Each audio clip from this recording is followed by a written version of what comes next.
Hi, this is Salil from the Statistical Ideas website. This month, we're going to review in our short video a web poll that I had in honor of President's Day weekend earlier this week.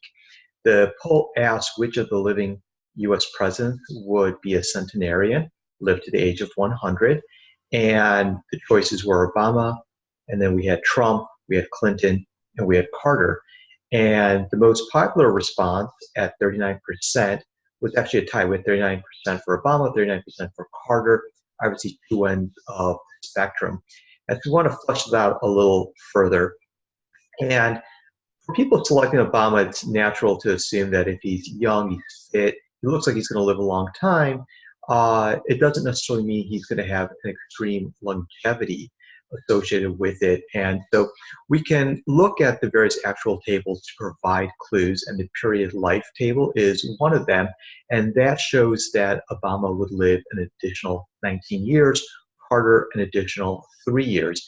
And we can't assume that Obama would completely outlive that expected life because it's not normally distributed. The remaining years instead are concentrated in a convex manner in the immediate decade to come, with very few exceptions. So for example, if you look at the survival function instead, we see that someone like President Carter or George Bush Sr., both who are 93 right now, would have somewhere between a 5 to 10% probability of reaching 100, which is indeed low, but for someone like President Obama, it would be a lot lower, less than 1%.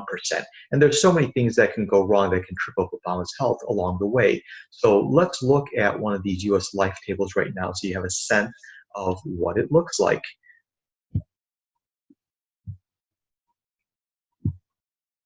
So this is a life table, for example, for the US, you can see someone like Obama at 56, and then you have here at 93, continuing on for President Carter. And you can see a variety of diagnostic statistics from annual mortality rates to the number of survivors in the cohort group and expected curated life. Okay, so to continue on, wanted to mention that just because Jimmy Carter is a cancer survivor doesn't matter in this case. It would only matter for the small number of people who miraculously lived this long if he had a terminal diagnosis with only months to live. Otherwise, it's very well assumed that the adjustment factors across the major categories of death cause at this point, which is heart disease and cancer, are very minute at this point.